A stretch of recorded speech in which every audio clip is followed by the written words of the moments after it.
Captain Sarah Martinez adjusted her crisp Navy uniform one final time before stepping out of her rental car.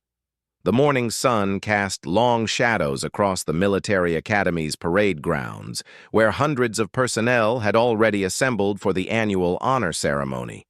She had driven 3 hours from her current posting to attend this prestigious event, one that recognized outstanding service members from across all branches of the military. As she walked toward the gathering crowd, Sarah noticed the familiar buzz of excitement that always accompanied such ceremonies.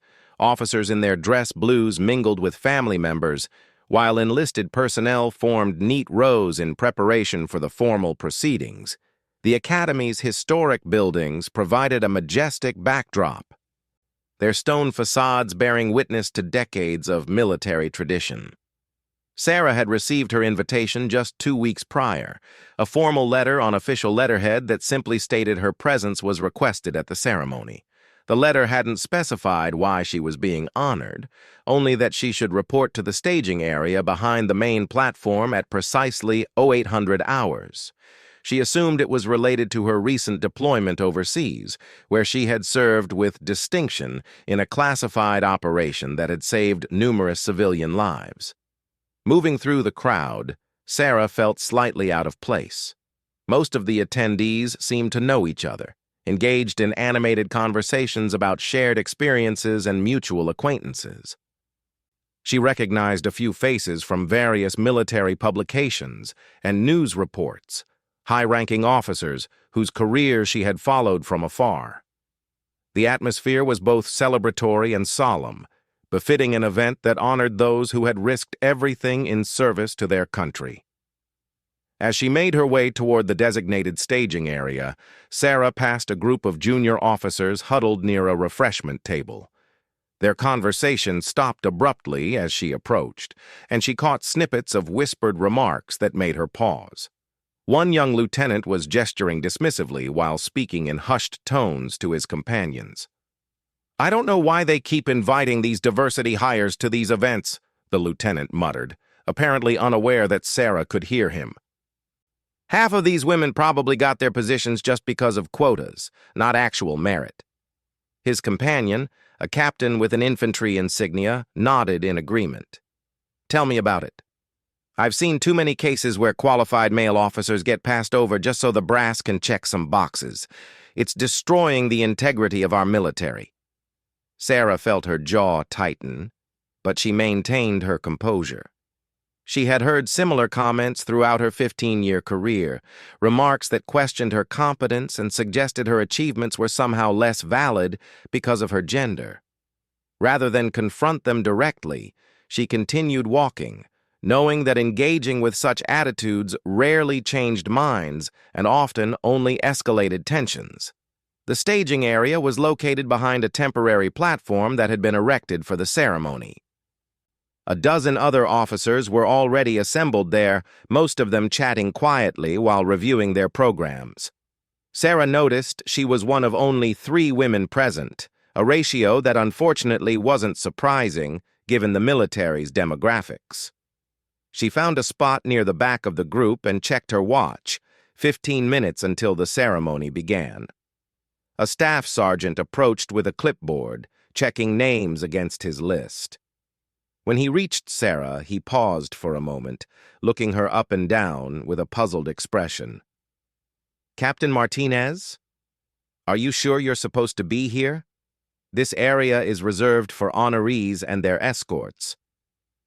"Yes, I received an invitation," Sarah replied politely, producing the official letter from her jacket pocket. The sergeant examined it carefully, comparing the details against his list before nodding reluctantly. "All right, you're on here. Just stay toward the back for now. We'll call groups forward as needed." The dismissive tone wasn't lost on Sarah, but she simply nodded and remained where she was. She had learned long ago to pick her battles carefully, understanding that every interaction was scrutinized more heavily because of her gender and ethnicity. As a Latina woman in a predominantly white, male-dominated institution, she had developed thick skin and an unwavering focus on excellence. As the ceremony began, Sarah watched from the staging area as dignitaries took their places on the platform. The commanding general, a distinguished man in his 60s with rows of ribbons across his chest, stepped to the podium to address the assembled crowd. His voice carried clearly across the parade grounds as he spoke about honor, sacrifice, and the noble tradition of military service. Today, we gather to recognize individuals whose actions exemplify the highest ideals of our armed forces, the general declared. These men and women have demonstrated courage under fire, leadership in the face of adversity, and an unwavering commitment to protecting freedom around the world. Sarah listened as various awards were presented to deserving recipients. Each honoree's achievements were read aloud, detailing acts of heroism and distinguished service that had earned them recognition. The crowd applauded respectfully after each presentation, and family members beamed with pride as their loved ones received their honors.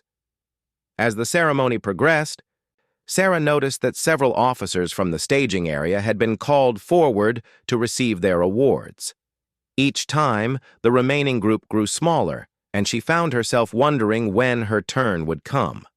The lieutenant and captain she had overheard earlier were seated in the front rows of the audience, occasionally glancing back toward the staging area with expressions of mild interest. Finally, with only 5 officers remaining in the staging area, Sarah heard her name called over the public address system. "Captain Sarah Martinez, please report to the platform." She took a deep breath and began walking toward the stage, her polished shoes clicking rhythmically on the concrete pathway.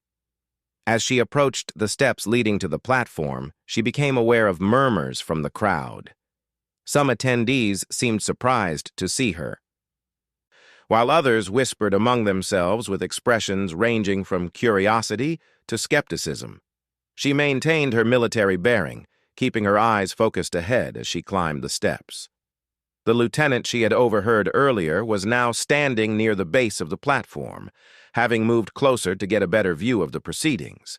As Sarah passed by him, he stepped slightly into her path, forcing her to pause. His face was flushed with alcohol from the pre-ceremony reception, and his eyes held a challenging gleam. "Excuse me," he said loudly enough for nearby attendees to hear, "but I think there's been some kind of mistake. This ceremony is for real heroes, not for people who got their ranks handed to them." The crowd fell silent, sensing the tension that had suddenly emerged. Sarah felt every eye in the vicinity focused on her, waiting to see how she would respond to this public challenge. Her heart rate increased slightly, but her expression remained calm and professional. "I beg your pardon?" she replied evenly, her voice carrying just enough authority to make it clear she wouldn't be intimidated. The lieutenant took another step closer, emboldened by what he perceived as an opportunity to make a point. "You heard me. Everyone knows how this works. Women and minorities get fast-tracked through the ranks while real soldiers get passed over. I've been serving for 8 years, and I'm still just a lieutenant while people like you make captain in half the time." His companion, the infantry captain, moved to stand beside him, nodding in agreement. "He's right. This whole ceremony has become a joke. Just another diversity showcase instead of actually honoring merit." Sarah felt the familiar surge of anger that came with being publicly humiliated, but she had learned to channel that emotion into steely determination rather than explosive confrontation. She was acutely aware that her response would be remembered and discussed long after the ceremony ended, possibly affecting not just her own reputation, but the perception of other women and minorities in the service. "Lieutenant," she said quietly, her voice carrying despite its low volume, "I suggest you step aside and allow me to proceed. This is neither the time nor the place for this discussion."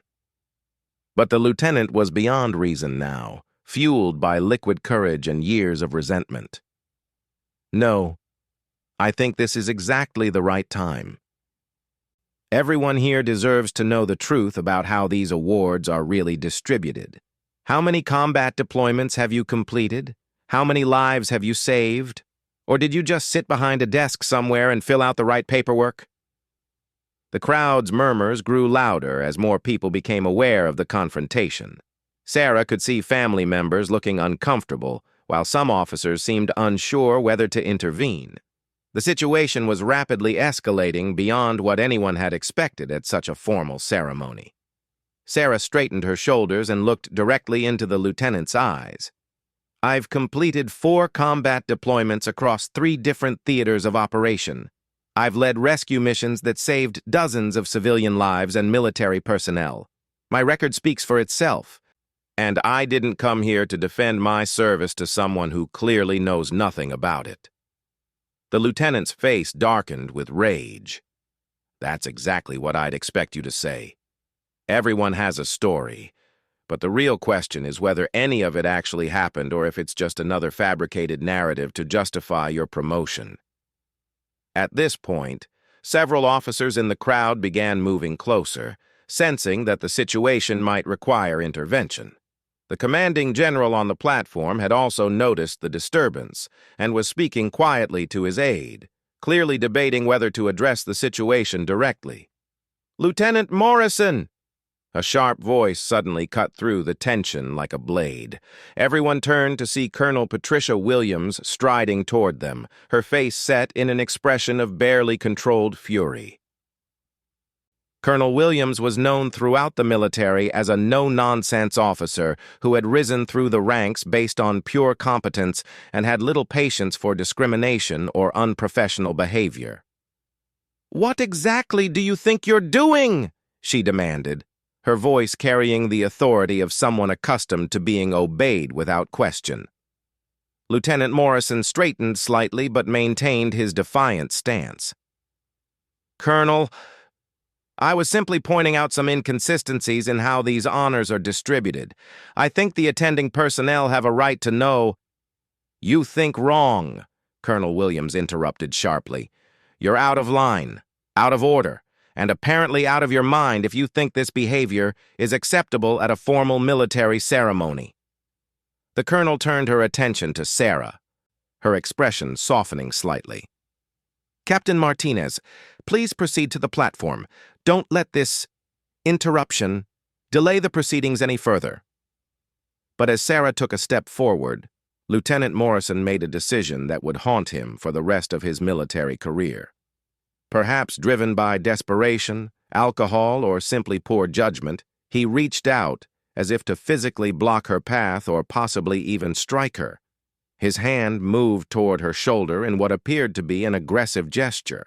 The entire crowd gasped audibly as they witnessed what looked like the beginning of a physical assault on a fellow officer during a sacred military ceremony. Time seemed to slow down as Morrison's hand moved through the air, his face twisted with anger and frustration. Before Lieutenant Morrison's hand could make contact with Sarah, a thunderous voice boomed across the parade grounds, stopping everyone in their tracks.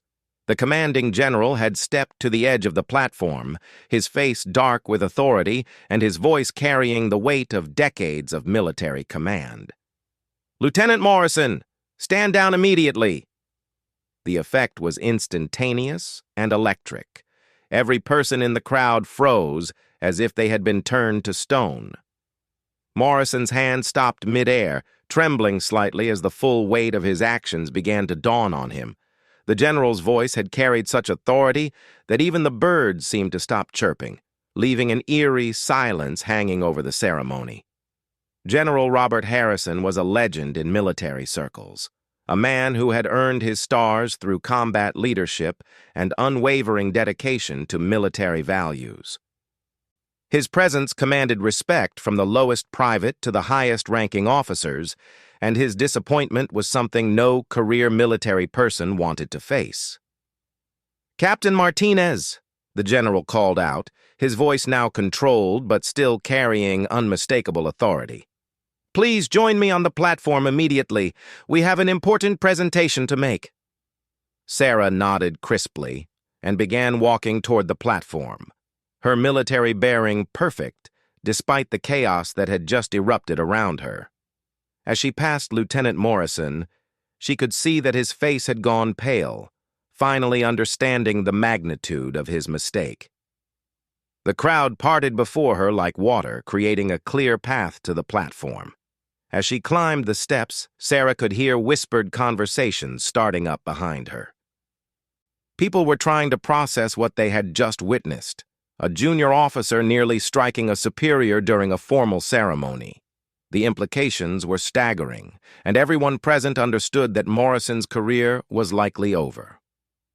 On the platform, General Harrison waited with a leather folder in his hands. His aide, a sharp-looking colonel, stood beside him with additional documentation. Sarah approached and came to attention, saluting smartly before assuming a parade rest position. "Ladies and gentlemen," the general began, addressing the crowd while maintaining his position beside Sarah.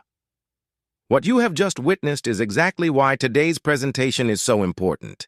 It demonstrates that despite decades of progress, we still have work to do in ensuring that all of our service members are treated with the respect and dignity they deserve." The crowd listened intently, many people still trying to process the confrontation they had witnessed. Family members looked confused and concerned, while officers throughout the audience maintained careful poker faces, understanding that they were witnessing something that would be discussed in military circles for years to come.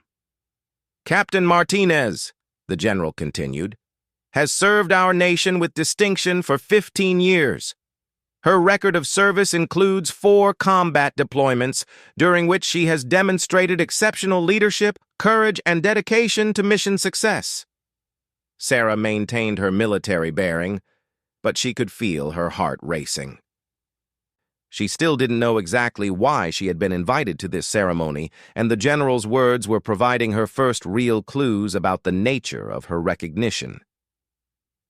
During her most recent deployment to Afghanistan, General Harrison continued, Captain Martinez led a joint special operations mission that resulted in the rescue of 32 civilians who had been taken hostage by terrorist forces.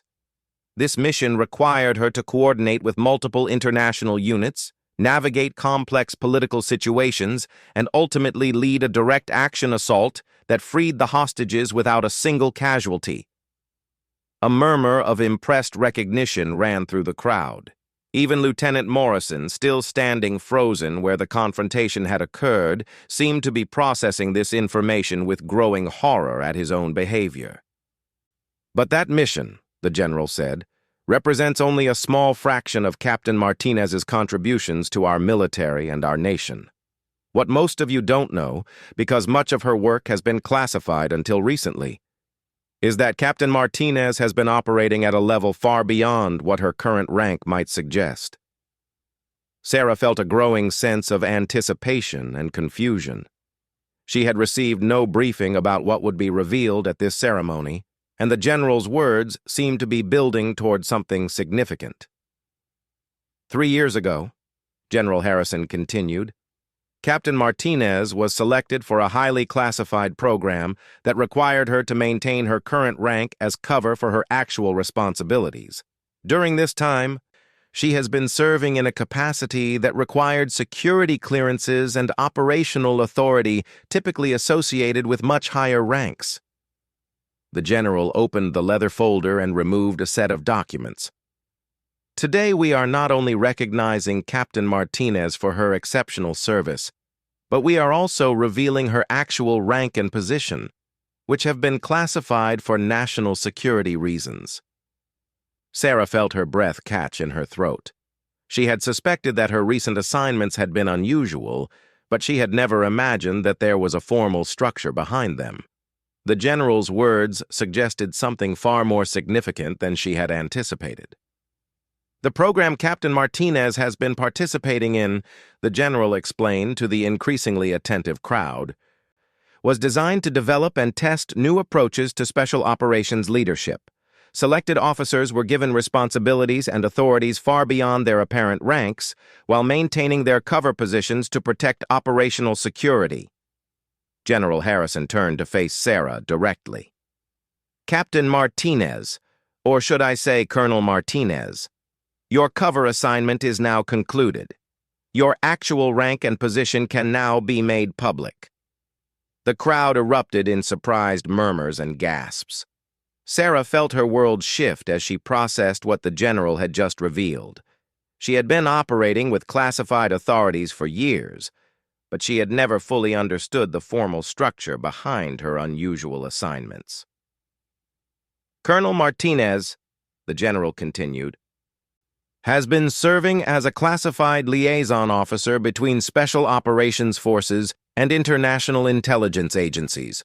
Her work has been instrumental in developing new collaborative approaches to counterterrorism operations. The missions she has led have not only saved countless lives but have also provided crucial intelligence that has prevented multiple terrorist attacks on American soil." Lieutenant Morrison's face had gone from pale to ashen. He was beginning to understand that he had not only confronted a superior officer, but had nearly struck someone whose actual rank was far higher than he had imagined. The infantry captain who had supported him was slowly backing away, trying to distance himself from the disaster that was unfolding.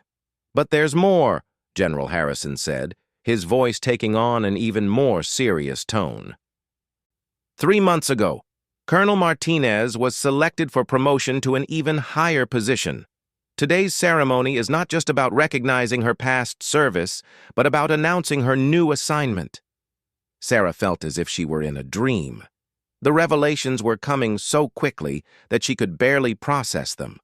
She had come to this ceremony expecting to receive a routine commendation, but instead she was learning about aspects of her own career that had been hidden from her. "Ladies and gentlemen," the general announced, "I am proud to present Brigadier General Sarah Martinez, who will be taking command of the newly formed Joint Special Operations Intelligence Command." The crowd fell completely silent for a moment before erupting in applause. Sarah felt her knees nearly buckle as the full implications hit her. She was not only a higher rank than she had realized, but she was being promoted to general officer status. The weight of this responsibility was enormous, but so was the honor. General Harrison stepped forward with a set of stars. "General Martinez, these promotions have been effective for some time, but operational security required that they remain classified. Today, we can finally give you the recognition and respect that your rank demands." As he pinned the stars to her shoulders, Sarah felt tears threatening to form in her eyes. She had spent her entire career working toward moments like this, but she had never imagined it would happen under such dramatic circumstances. "General Martinez," General Harrison said loudly enough for the entire crowd to hear, "outranks every single person in this assembly except for myself. Her authority extends across all branches of the military for matters related to special operations and intelligence coordination." The silence that followed this announcement was deafening. Every person in the crowd was processing the implications of what they had just learned. Lieutenant Morrison looked as if he might faint, finally understanding the full magnitude of his near assault on a general officer. "This," General Harrison concluded, "is why we cannot tolerate discrimination or prejudice in our ranks. When we allow bias and assumption to cloud our judgment, we not only dishonor ourselves, but we fail to recognize the excellence that exists all around us." Sarah stepped forward to address the crowd, her voice steady despite the emotional weight of the moment. "Thank you, General Harrison. I am honored by this recognition and humbled by the trust that has been placed in me." She paused and looked out over the assembled crowd, her eyes briefly meeting those of Lieutenant Morrison before continuing. "Throughout my career, I have been fortunate to serve alongside incredible men and women who have supported me and challenged me to be better. Military service is not about individual achievement, but about working together to accomplish missions that are larger than any one person." Her words carried across the silent parade grounds, and Sarah could see many people nodding in agreement.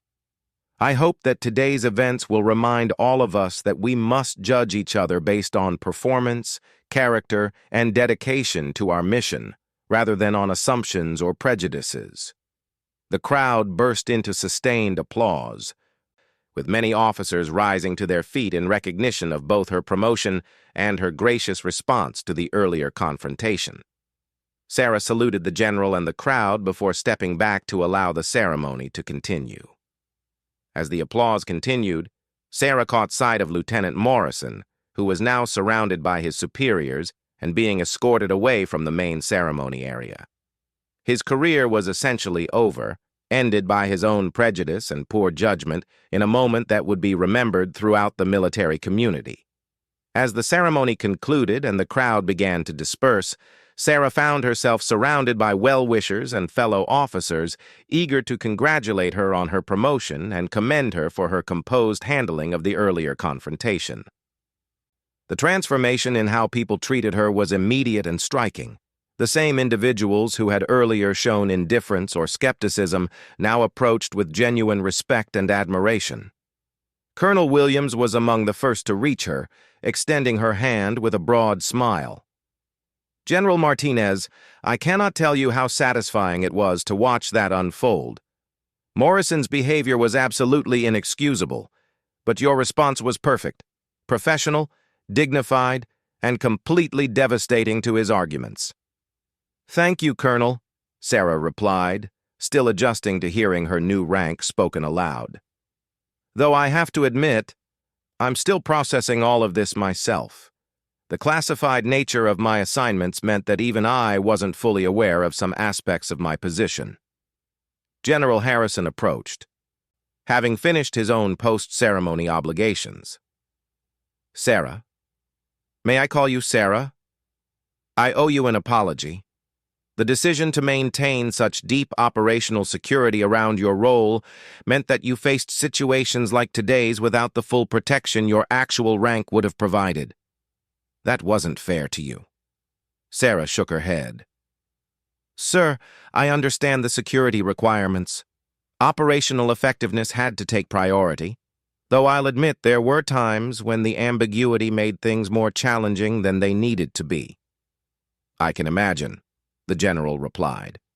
"But your performance under those circumstances is exactly why you were selected for this program in the first place.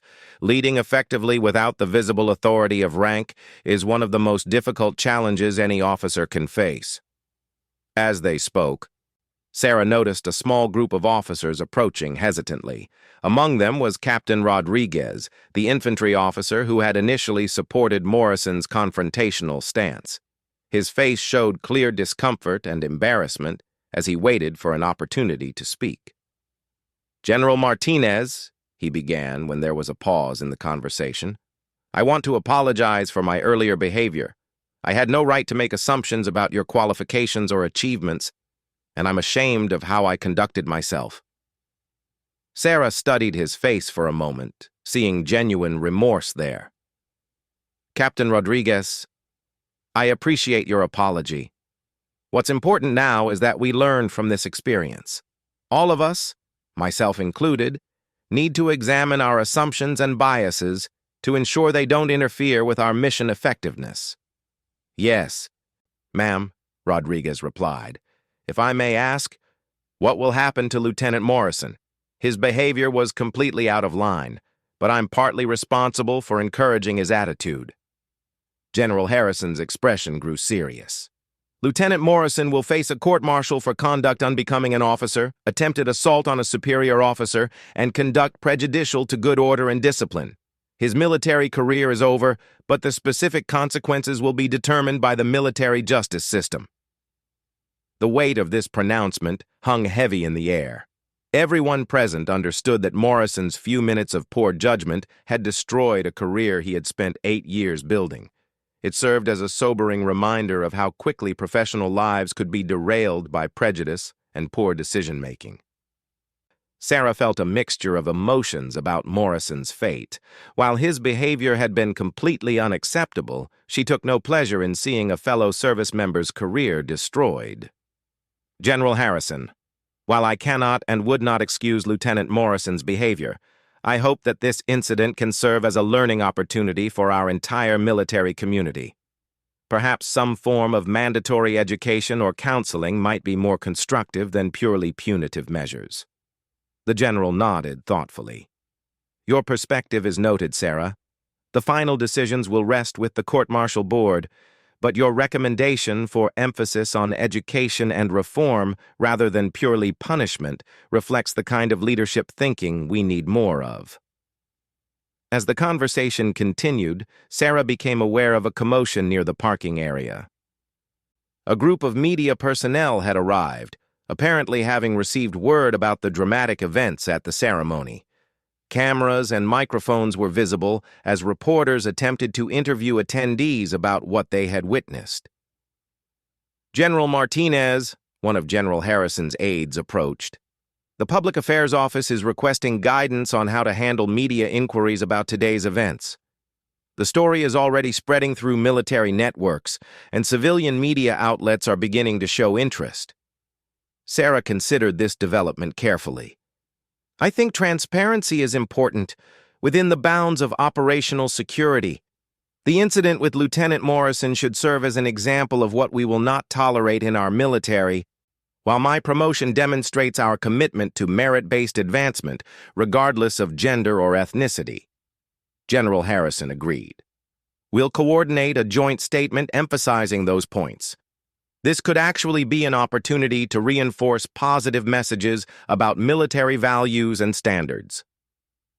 As the afternoon progressed, Sarah found herself engaged in numerous conversations with officers who wanted to learn more about her experiences and the classified program she had participated in.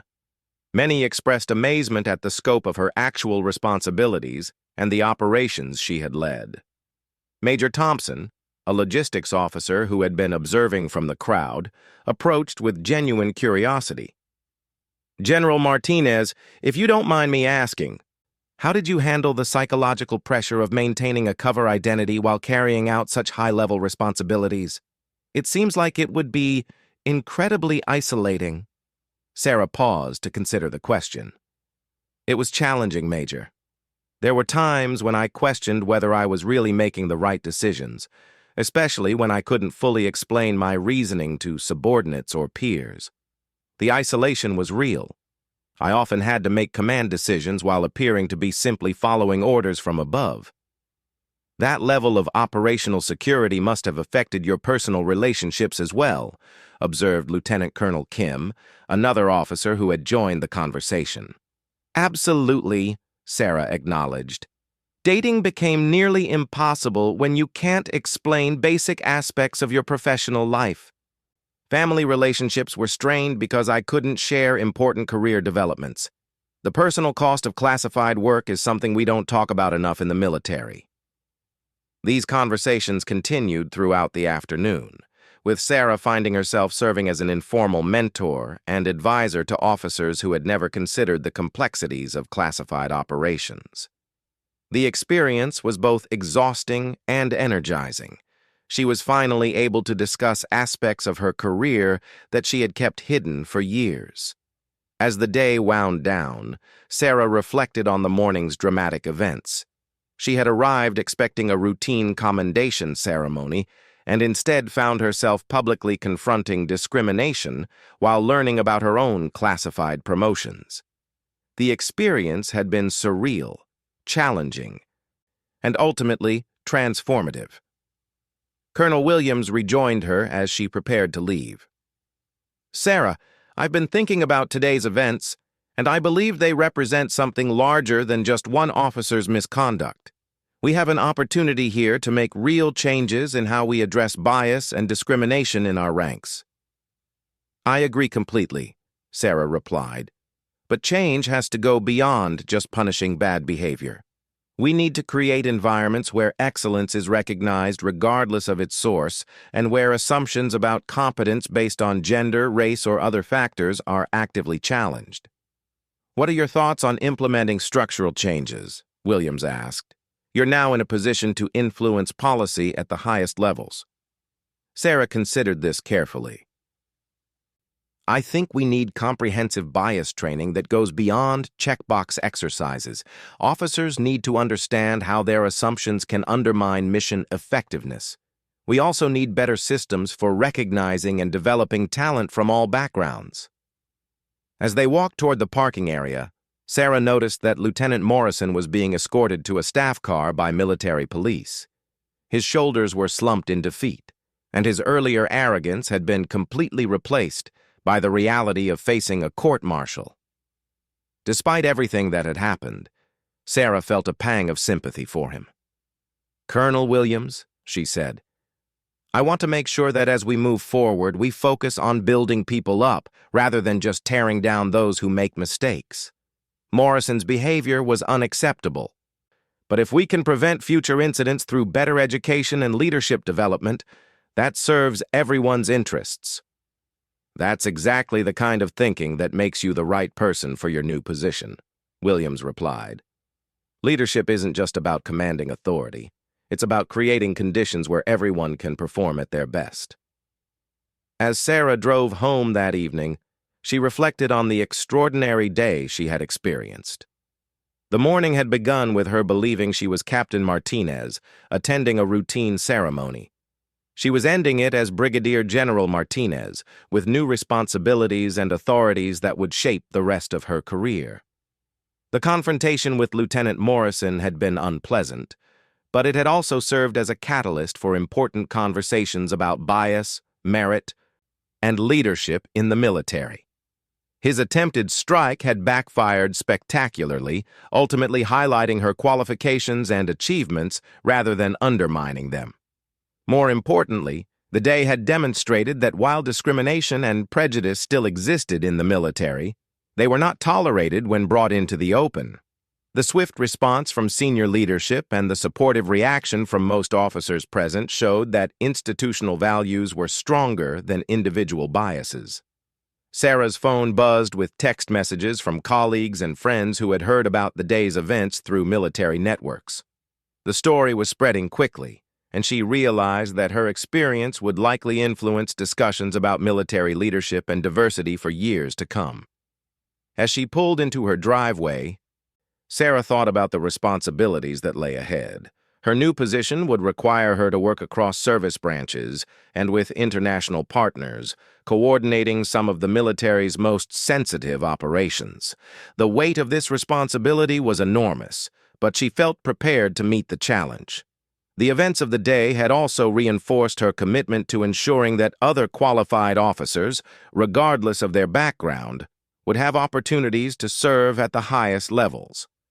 Her own experience of operating under classified cover had shown her the importance of looking beyond surface appearances to recognize true capability and dedication. Lieutenant Morrison's attempted strike had been intended as an assault on her credibility and position. Instead, it had become the moment when her true rank and achievements were revealed to the world. His prejudice and poor judgment had backfired completely, serving as a powerful example of why discrimination had no place in the modern military. As Sarah entered her home and began to process the day's extraordinary events, she felt a deep sense of gratitude for the opportunity to serve at such a high level, and a renewed commitment to proving worthy of the trust that had been placed in her. Tomorrow would bring new challenges and responsibilities, but tonight she could finally celebrate achievements that had been hidden in classified shadows for far too long.